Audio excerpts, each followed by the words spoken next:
भक्तीचं वर्णन करताना तुकाराम महाराज अनेक ठिकाणी भक्ती मार्ग सोपा आहे असं सांगतात.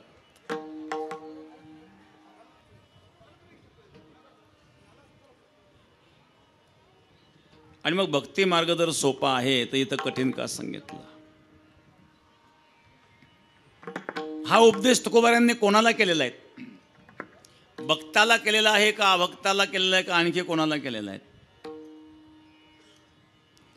आणि भक्तीबद्दल तुकोबारायांच्या या वचनावर संशय घेण्यासारखं काय आहे? जे तुकोबारे एके ठिकाणी भक्तीला सोपं म्हणतायत आणि तेच तुकोबारे दुसऱ्या ठिकाणी भक्तीला कठीण म्हणतायत. बोलणारी व्यक्ती एकच आहेत पण शब्द दोन प्रकारचे आहेत. मग ज्या ठिकाणी सोपं म्हणून सांगितलं तिथं का सोपं सांगितलं, ज्या ठिकाणी कठीण म्हणून सांगितलं तिथं का कठीण सांगितलं, हे समजून घेणं गरजेचं आहे. नेमकं सोपी म्हणावं का कठीण म्हणावं, निर्णय काय आहेत? तुकोबारे दोन्ही ठिकाणी सांगतात. बघा, अशा प्रकारे शब्द जेव्हा येतात ना, परस्पर विरोधी शब्द, याचा समन्वय करणं फार अवघड असतं. श्रीमद भागवतामध्ये महाभारतामध्ये उदाहरण आहेत. कौरव पांडवांचं युद्ध, युद्धाचा शेवटचा दिवस. 99 कौरव मेले, फक्त दुर्योधन, तोही भीमाची गदा बसली. सायंकाळची वेळ, 18वा दिवस युद्धाचा. घायाळ झालेला आहेत आणि मृत्यू सदृश अवस्था ज्या दुर्योधनाची झालेली आहे. दुर्योधनाच्या जवळ फक्त अश्वत्थामा आहेत. दुर्योधन अश्वत्थाम्याला म्हणला, अश्वत्थामा, माझे 99 भाऊ गेले म्हणले, मी आज एकटा जिवंत आहे, मी पण जाणार आहेत. मला माझ्या स्वतःच्या मृत्यूचं दुःख नाही आहे, पण माझे सर्व भाऊ मेलेत, पण मी एकही पांडव मारू शकलो नाही याचं मला दुःख आहे. एवढे सामर्थ्य आपल्यामध्ये नव्हतं. 5 पांडवांपैकी एकही पांडव आपण मारू शकलो नाही आणि माझे सगळे भाऊ मेलेत. मला असं वाटतं, एखाद्या पांडवाची मृत्यूची वार्ता माझ्यापर्यंत यावी, मगच मी प्राण सोडावा अशी माझी इच्छा आहे. याकरता तुला काय करता येईल सांग. अश्वत्थाम्याने सांगितलं, ठीक आहे. सायंकाळ झालेली होती, सूर्यास्त होत चाललेला होता, अंधार पडायला लागलेला होता. अश्वत्थाम्याला प्रश्न पडला, एवढं युद्ध करूनही त्या पांडवांना कोणी मारू शकलं नाही आणि आता आपण कसं मारावं? पण एक युक्ती सुचली अश्वत्थाम्याला. कारण जेव्हा अंधार पडला त्यावेळेला एक दृश्य अश्वत्थाम्याला दिसलं. ते म्हणजे एका घुबडाने रात्री झोपेत काही कावळे मारून टाकले. बघा, कावळ्याला रात्री दिसत नाही आणि घुबडाला दिवसा दिसत नाही, म्हणून रात्री घुबड कावळ्यांना मारतात आणि दिवसा कावळे घुबडांना मारतात. याला काक उलकन न्याय म्हणतात. काक उलकन न्याय. दुसऱ्याच्या कमजोरीचा फायदा घेणारा. काही लोक बघा, जेव्हा नवीन सून घरात येते, ती सासू त्या सुनाला खूप त्रास देते. सगळ्या सासा तशा नसतात, पण बऱ्याच सासा आहेत तशा.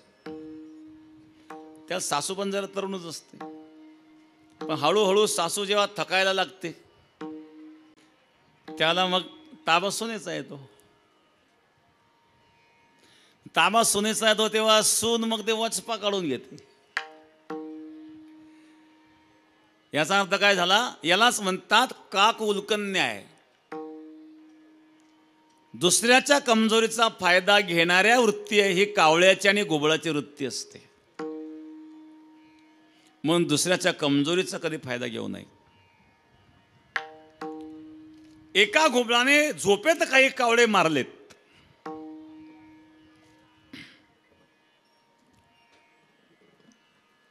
हे दृश्य पाहिल्यानंतर अश्वत्थाम्याला एक युक्ती सुचली. कोणाला कशातून काय सुचेल सांगता येत नाही. जसं या घोबळाने कावळे झोपेत मारले तसं मी पांडवांना झोपेत मारू शकतो.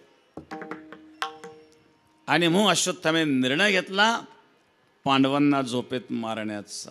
विढाला विढाला विढाला विढाला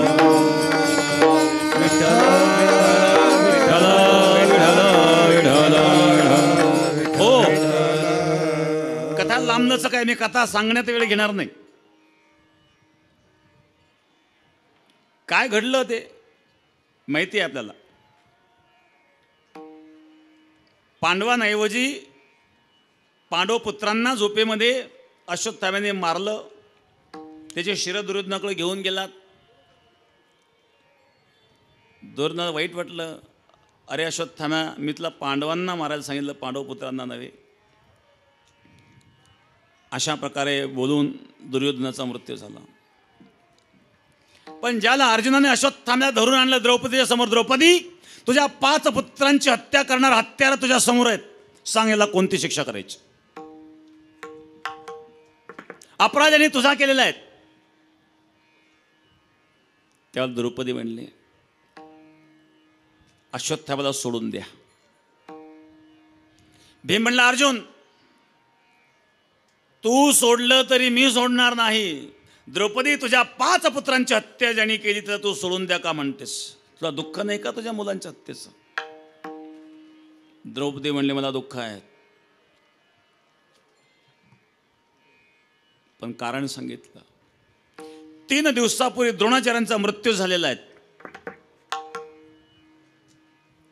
म्हणजेच अश्वत्थाम्याची माता द्रोणाचार्यांची पत्नी आपल्या पतीच्या वियोगामध्ये रडत आहे. ती विधवा झालेली आहे. आता तिला आधार राहिलेला नाही. तिला आधार फक्त मुलगा आहेत. आणि या अश्वत्थाम्याला जर तुम्ही ठार मारलं तर त्या विधवा मातेचा आधार तुटतो. म्हणून त्या विधवा मातेकरिता अश्वत्थाम्याला मारू नका.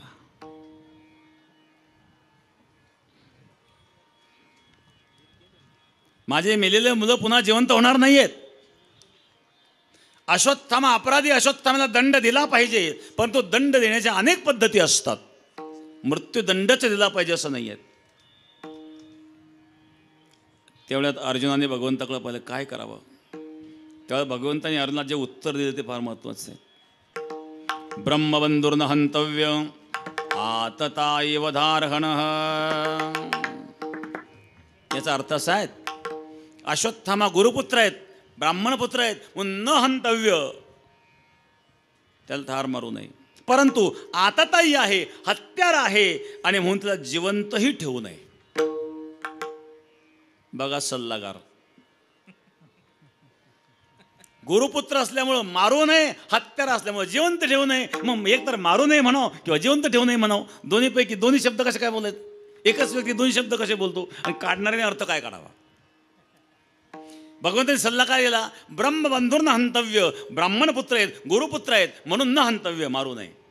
परंतु आतताई वदार्हणः, आतताई असल्यामुळं वधण्यास योग्य आहेत, म्हणून त्याला जिवंतही ठेवू नये. मारूही नये, जिवंतही ठेवू नये. इथं सुद्धा तुकोबारे सांगतात भक्तिमार्ग सोपा आहे, आणि परत सांगतात भक्ती तो कठीण. मग नेमकं आपण सोपं मानावं का कठीण म्हणावं? हे का ते, याला विकल्प म्हणतात. हे किंवा ते, याला विकल्प म्हणतात. एकाला विचारलं चहा घेता का सरबत? तोंडला चहा होईपर्यंत सरबत घेतो.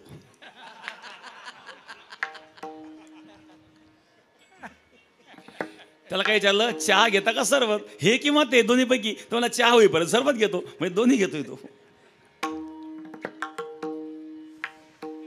हे किंवा ते, याला विकल्प म्हणतात.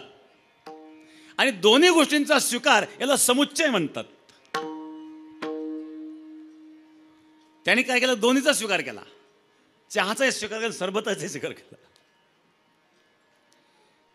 परंतु हे का ते किंवा दोन्ही परस्पर विरोधी शब्द ज्यावेळेला एका ठिकाणी येतात, मग या ठिकाणी हे शब्द का वापरले, त्या ठिकाणी ते शब्द का वापरले?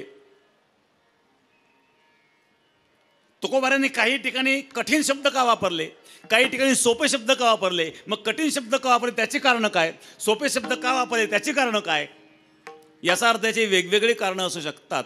हे कारणं समजून घेणं याला व्यवस्था म्हणतात. 3 गोष्टी मी सांगितल्या. एक विकल्प, हे किंवा ते. दुसरा दोन्हींचा स्वीकार, समुच्चय, किंवा दोघींची व्यवस्था लावणे याला व्यवस्था असं म्हणतात. विठ्ठला विठ्ठल विठ्ठल विठ्ठल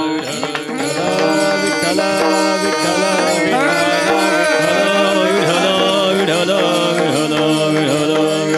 विठ्ठल. ओ, कारण तुकोबार आहे, एकच व्यक्ती दुतोंड्या व्यक्तीसारखी डबल बोलणारी नाही आहेत. एखाद्या व्यक्तीचा अधिकार पाहून संशय व्यक्त करावा, भलत्यावर संशय व्यक्त करू नये. काय तुकोबारांचा अधिकार आहेत? माझ्या वडिलांची मिरासी गा देवा,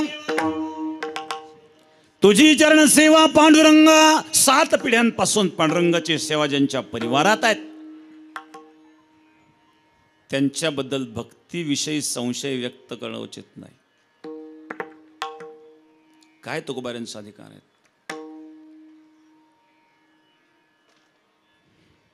तुकाराम तुकाराम तुकाराम तुकाराम तुकाराम तुकाराम तुकाराम. नाम घेता का पेयम, नाम घेता का पेयम.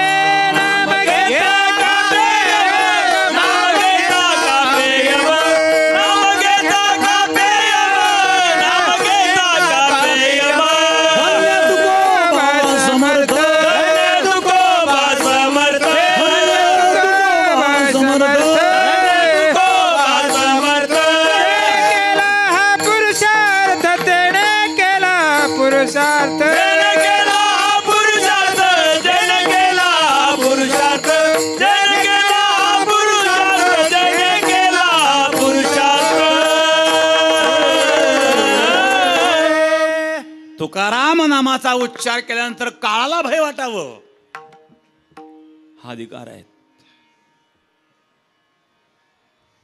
प्रत्येकाच्या ज्याच्या त्याच्या ठिकाणी अधिकार असतात. जसा कोर्टामध्ये अधिकार जज आहे, न्यायाधीशांचा आहेत, वकिलाचा नाही. वकील मुद्दा मांडू शकतो, पण न्याय देणारे कोण आहेत? न्यायाधीश आहेत. का तो अधिकार न्यायाधीशांचा आहे. जजमेंट लिहिण्याचा अधिकार न्यायाधीशांचा आहे.